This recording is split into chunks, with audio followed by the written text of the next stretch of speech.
Oolmaa kiyya sanbataa gammachuun kiyya gammachuu keessan akka na gammaddan hedduu beekaa oolmaa kiyya tokkoon har'a kan isin agarsiisudha. Assalaamu alaykum wa rahmatullahi wa barakaatuh. Aisha maarkeefuun amantii kutaanu sooliin qoodiin jirtu hundi keessanuyyuu kan afaan kana dhageettan isiniin jedha. An Umurazaan yookiin Zubaydaadha. Akkuma argitan kana jechuudha har'a sammuu kiyya firii godha jedhee amansiisee ofitti himeeti kan ganama bararrii qalafaa ka'e. Sababni isaallee gammachuu isin naa gammaddan akka gammachuu jaalatanii fi akka gammaddan waan dhibbarraa dhibbatti amanee beekee fi akkuma sitti argitan shakaa sana sada jechuu heda irra caalamee komentii jalatti galatooma ulfaadha jecha namootiin jechuudha yeroo dhiphattanii fi yeroo isin ulfaatu yeroo isin dabbaru bakki isin dhaquu jaalattan an akka Zubaydatitti bakka bishaanii bakka mukaatii fi bakka simbirrooleen jirtu jaaladha akkuma argitan baajaajii kiyya yaabbadhe jechuudha amma shifeerarree argadhee jira alhamdulillahi rabbil alamin namni hojii dhabe malee hojiin hin dhabamne namnillee hin dhabamne jira kunoo imalaaf deemaa jira gara makiinaa deemee achumaan garuu ciree nyaachuuf qophoofnee jira. Cireen kiyya har'a jechuudha. Ganama haga galgalaatiitti oolmaa kiyya isin agarsiisa. Jalqaba irratti akkuma asitti argitan kana mana fawaakiitii yookiin ammoo tuyyuu furuutii jechuudha. Akkuma asitti argaa jirtan kana barreeffamaan kan barbaadan ajajattanii barreeffama afaan Oromootii fi afaan Amaariffaatiin jira jechuudha. Ani ammoo tuyyuu ispeeshaal furuutii jaaladha jechuudha. Ispeeshaal furuutiin kun wanna fawaakii yookiin ammoo tuyyuu muduraa ta'e hunda jechuudha walitti qopheessanii kunoo kana cina argitan kan achi booda ammoo tuyyuu tubiintoo fi daa'imatti godhanii an daa'imman fedhu waan sirrii mi'aawu itti aansuun ammoo tuyyuu asitti ispeeshaal ataakiltiidha. Ispeeshaal ataakiltiin feetan ruuzaa feetan paastaa wajjin akkasuma ammoo tuyyuu firaafiree haga takkaa fi yookiin fawaakii haga takkaa fi kudaara haga takka itti dabalanii baay'ee bareeda jechuudha. Kanaaf hordoftoota fi kabajamtoota kiyyaa wanni marti jijjiiramaa deema malee duraanii nyaanni kun ispeeshaalii ataakiltiin kun nam lama sirri quubsa garuu amma puruutii wajjin malee iyyuu hin quubsu jechuudha. Ani puruutii waan jaaladhu puruutii ajajadhe kanaaf amma ammoo bakka bareedduu wayii makiinaan deemnee yaabbannee erga bakka hajamu ga'ee isin ajaa'iba har'a jechuudha guyyaan sanbataa maalidha suuqiin takkan jiru caammaa bitadha waan baay'ee bitadha jedhee yaadee tureeyyuu caamman na jalaa cixxittee turtee ganna kana sirritti roobaan jechuudha achi bakka naan milkoofne haa ta'u malee sammuu kiyya firii godhuu edda amma ammoo tuyyuu waan dhuguun dirqama kenna asitti akkuma biyya guddatee jechuudha kobechiinoo maakaatoon bunni aanan wanni hin jirre hin jiru asirraa filattan jechuudha kunillee kaafteeriyaa guddaadha waaw maashaallah tabaarakallah guyyaan har'a guyyaa baay'ee bareedaadha ani guyyaan hojiilee guyyaan hundunaa bareeda erga dhooyinee jennellee fagoo jechuudha bakka laggiin jiruu fi bootaa qilleensa hafuura itti baafatan yookiin itti firii taanu dhayinee kunooti jechuudha wanna hajamtan bitachuu barbaada wanni takka jechuun akkuma biyya guddatee bakka turistiiti iddoo bashannanaati wanni takka hin jira namni ijoollee qabanillee chipsii buskuunni wanni hin jirre hin jiru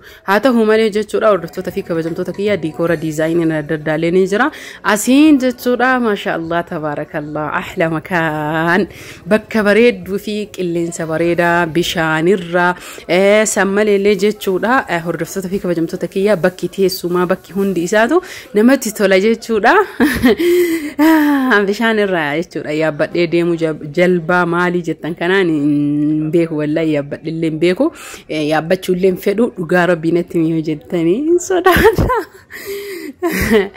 akkasii isinin jedha garuu inni hin feene malee gaafa lubbuun tiyya feete inuma yaabbadha bakka akkanatti ijaan quufa jechuudha yoo ijaan laalee bakka qilleensa san keessa taa'ee harabaa fadhe quufa achi erga haga turree jennee asitti ammoo tuyyuu jechuudha kunooti waan dhugiitii ajajannee jechuudha asitti kun ani kobichiinoo ajajadhe kobichiinoo kana namni hin beekne hin jirtanii hedduu jaaladha manatti illee hojjetadha isin ajaa'iba akkaataatti hojjedhu asiin dura yuutuuba kiyya jalatti hojjedhee jira garuu nu hojjedhu jettan koomantii jalatti isiniif hojjedha achi illee kaanee jechuudha ammallee deemsa fufne har'a imalumaa fi deemsaa jechuun keessan waan hin oolu as keessa roobni hin jira waan baay'eetu jira jechuudha haga galgalaan tura jechuuf rooba ammallee deemaa jira maashaallah tabaarakallah nawwar nayyuu ibsi jechuudha imalli yookiin ammoo tamashaan baay'ee bareedaadha namatti tola kana jechuun kiyya hin dandeettanii hin bashannantan jechuu odoo hin tahin ni beeka gammachuun kiyya gammachuu keessanii isin waliin gammaduu barbaade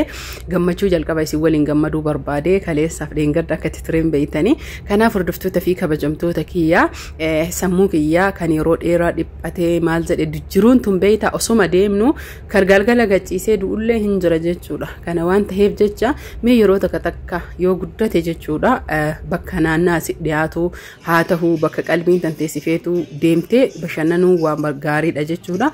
Namni gariin kaafteeriyaa hoteela adda addaa nyaata adda addaa dhugaatii adda addaati ka filatan ammootuyyuu bakka mukaa bakka bishaanii bakka wantoota akkanaa kana baay'ee tokko natti tola jechuudha. Hedduu qalbiin kiyya kun hin boqota hin raahessaa bakka deemima jechuudha. Kanaafi hundi keessan warri gammadanii fi warri jechuudha mee yoo dandeette iddoo bakka babbareeda kana itti qalbii namaa galfattu nu waraabi yoo jettan koomentii jalatti wal fakkaataa barreessaa. Yoo haga nama 5 ta'e isiniif fida, yoo ammutuyyuu viidiyoo kanaa fidi jettanillee isiniif fida barreessaa koomentii jalatti. Asitti wannuma jechuudha waan takka akka turistiititti namni tokko bitachuu danda'a. Albeen gindoon qonnaa maal gotas jechuun keessaan hin oolu. Bakka turistiitti namni waan barbaade bitachuu danda'a. Kanaaf hordoftoota fi kabajamtoota kiyya isin jaaladha isin kabaja like share gochuudhaan gammachuun kiyya gammachuu keessanii akka na gammaddan dhibbarraa dhibbatti beeka. Maatii guutuudha. Maatii hin agarsiisini ijoollee kan kee hin agarsiisini miidiyaa irratti naan jettani waan gaarii jechuu akka isin na gammaddan waan beekuuf agarsiisuun qabu. Maaliif yoo jettani waan na taha isinuyyuu dhibbarraa dhibbatti akka na gammaddan akkasuma ammootuyyuu akka na feetan waan beekuuf osoo waan gaarii tahee silaa nan dhoorgitani garuu waan gaarii hin taaneef jecha akka na dhoorgitan beekee kanaaf fiduu yookiin ammoo kaameraa keessatti waraabuu hin dandeenye jechuudha. Maaliif namnummaan tokkichisa ijoollee ta'e asirran fidinii maatii kan kee asirran fidinii maashaallah naan jedhaa turtanii naaf galatoomaa naaf jiraadha. Oolmaan kiyya kana qofaa miti. Amma immoo sa'aatiin kun deemnee gara biraa deemnee ammallee asitti deebine jechuudha. Isinii galee maaliif jennaaniin laaqana nyaachuu hennaa laaqana bishaanirra dhaynee jechuudha. Osoo qurxummii haasaa sama kan nyaatin akkamii baanaa ka jennu yaannee deebine jechuudha.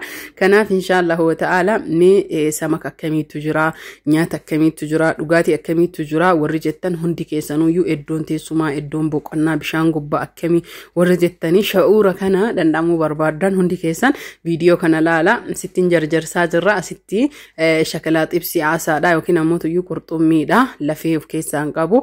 Itti aansuun ammotuyyuu xibsiin kunillee hin jira jechuudha. Sinii galee kunooti xibsiin normaal yookiin aayidiin jechuu ka zayitiin xabbasanii inni kuni lafee qaba. Lafee qurxummiin beeytanii kuni lafee tokkoyyuu qabu ka shakalaa kuni hundi isaatuyyuu banni widdiidha jechuun keessaa waan hin oolu. Addunyaan isiin sagalimaa kudhaniin guutuu gaaf takka akkanuma goggochuutu caala jechaadha. Kunu akkuma sitti argaa jirtan kana tuni lafee qabdi of eeggannoo yoo nyaatan malee daa'immaniifillee keessaa baasuu qabnaa nu amma jechuudha. Waan kenna qofa viidiyoo irra isin argisiifne malee maatii wajjin hin ta'u jechuu. Ufii keessanii naan jettanii fidin naan jettanii hordoftoota fi kabajamtoota kiyyaa kana qofaa miti baay'ee namatti tolaa maashaallah tabaarakallaa ka daa'immaniiti kuni wanna daaxxaadha yookiin ammotuyyuu shattaadha kan nama gubuudha. Keenya ka garanaa kana ijoollee waan hin nyaanneef ka jaraalee fudhanii asirranuu kaayanii hanyaannu bilcaafiya zubayda suuta nyaadhu suuta abboo kanatti hin jarjarsini kaamera tokko kana jarjarsa malee anaa miti. Ergasii roobee jennaan hin kaanii gallee lolaan akka reef argitan sanii jira. Erga gallee jennellee alhamdulillahi rabbil alamin kaafteeriyaa guddaa hoteela guddaa wayidha. Hoteelli kunillee baay'ee namatti tola. Bakka hoteeluma gurguratan jechuudha. Buna gara biraatti birrii 40-50 dhuudhachi keessatti birrii 100 maayyana hoteeluma maa haraama sittin ta'u jechuun keessa waan oolle. Bakka erga guyyaan bashannanaa ta'e bashannanaa garuu ammoo kunooti giiftii jala sii fidanii kuukisii yookiin ammoo buskuutii jechuudha. Akkuma argaa jirtan kana rooba waan ta'eef hin roobee asitti naa godhaa jiran na jalaa jiisanii. Kanaaf hordoftoota fi kabajamtoota kiyya irraa dhugee ka'eetti dabaladha. Amma gara manaa galuu henna maashaallah jechuudhaan koomentii jalatti oolmaan kiyya isinitti yoo tolee yoo jaalattanii taree yeroo deemnu isiniif waraaba nagaatti like share godha like odoon godhin hin bayina.